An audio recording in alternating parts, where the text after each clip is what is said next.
Have you ever wanted to reduce noise in your photos? Do they look overly grainy or unsharp? Well, I believe this video can help you. And I made this video because a lot of you are still using Lightroom, which is a fantastic tool, don't get me wrong. But when you're using your cameras in low light, especially with cameras with smaller sensors, and maybe for wildlife where you have to bump up your shutter speeds and ISOs.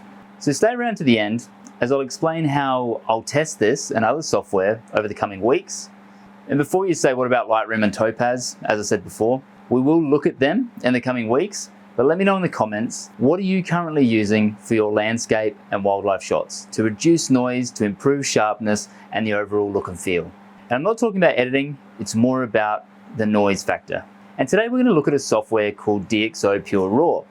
I've used Topaz in the past, but I've always defaulted back to Lightroom as it's vastly improved its technologies in recent years. But as I get back into wildlife and really focus on the craft, it's easy to find ISOs in excess of 6400. And you may find you need to clean up your images. So that's why I've been looking at something that's a little bit more dedicated to this rather than just your standard Lightroom. And I've started with DXO today as I find it very compelling, but also extremely easy. There's not a heap of flexibility in it, but it is fast and I've been extremely happy with the results. I'll show you a few examples now, and let me assure you, this isn't a paid or sponsored video. I have no association with DXO, but I just felt that this was something that's really helped me personally, and it may help you as well get the best image quality out of your cameras, being if you're a beginner all the way through to a professional. Okay, so let's check out some of these images. So we'll go to the next one, I think. Yeah, we'll look at this one here. So this one here is shot at 8000 ISO. And we'll zoom in using that button down the bottom there.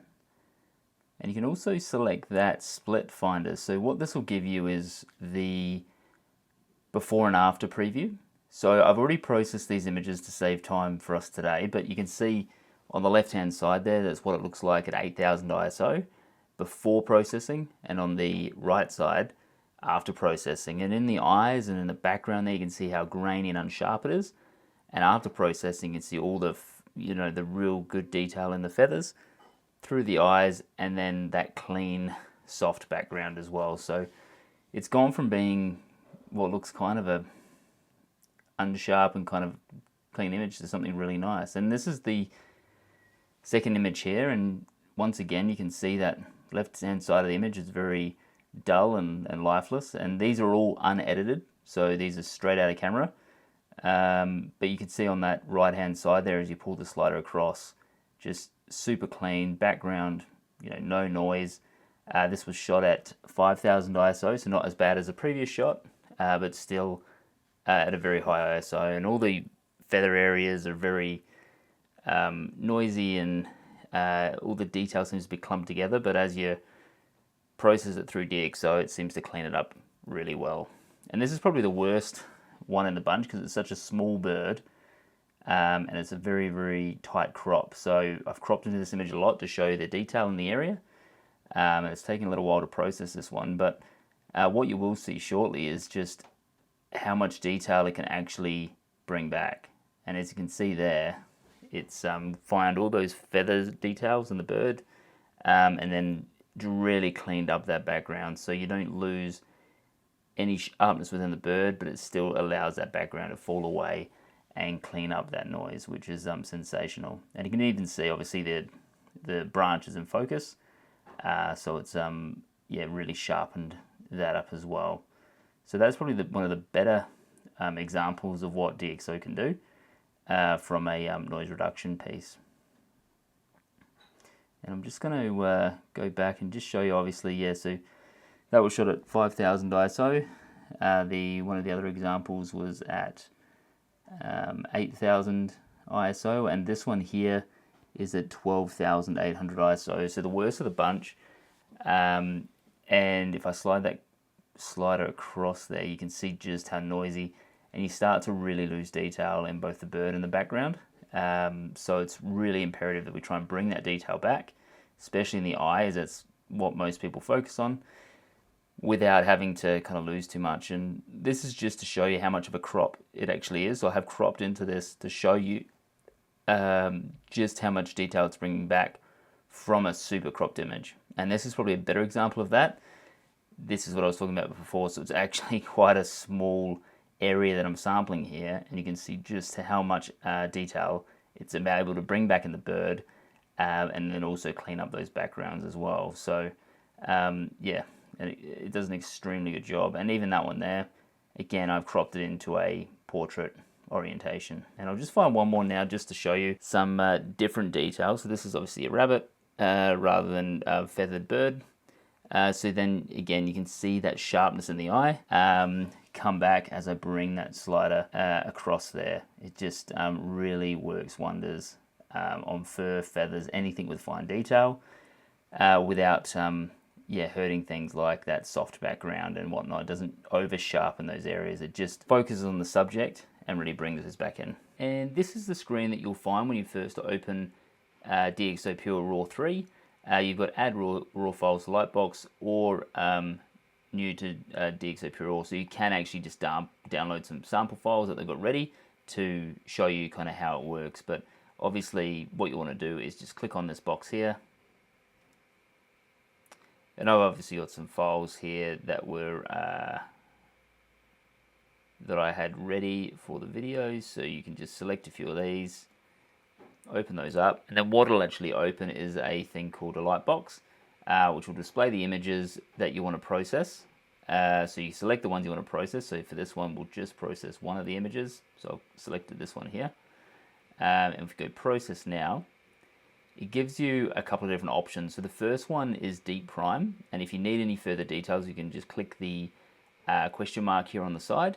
And deep prime is a produces breathtaking results thanks to Deep Prime's technology. So it does a really good job. If you need to go to the extreme level, maybe if you're up to 12,000 ISO and you really need to get those fine details back, you can go to Deep Prime XD. I don't feel like I always need to go to Deep Prime XD. I think Deep Prime is fine. I generally take the vignetting off. I just don't feel I need to do anything. I think if you adapt lenses, maybe that might be a good idea.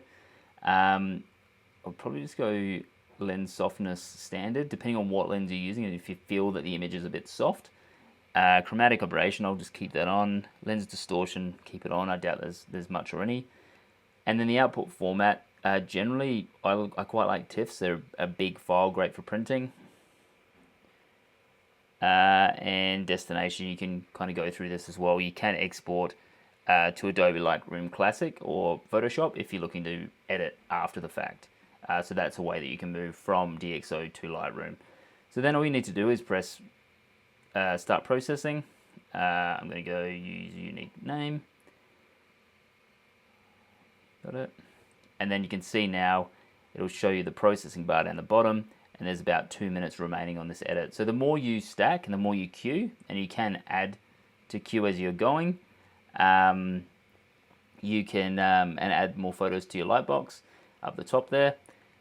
And obviously the more you queue and the more you add into this processing, the longer it can take. So you could actually go out and shoot in the morning, get your 10 favorite images, drop them into DXO Pure Raw 3, and just queue them up and let them go and go have a coffee or something for 15 to 20 minutes, come back, and they'll be ready to go. And if you export them to Lightroom or to Photoshop, you'll then be able to edit them from there. Otherwise, you can do it from Lightroom, and I'll explain that now. And from here, you can just go view results. And it does take a little while to process because it's done quite a bit of editing there. And we've already got the split screen on, so I'm just going to go 1:1.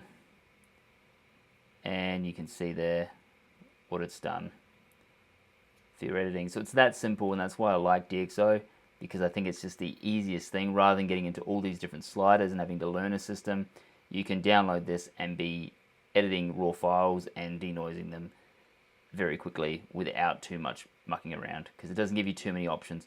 But that could be a downfall when we look at Topaz and other things in the future. And something I haven't talked about yet is I've just been dropping files straight into DXO Pure Raw, which you can do to clean up the images with raw files.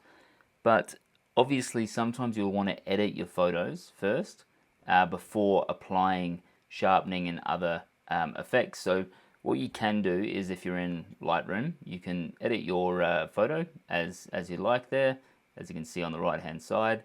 then you can just simply go to File, plug in extras, and then you can go to Process with DXO Pure Raw.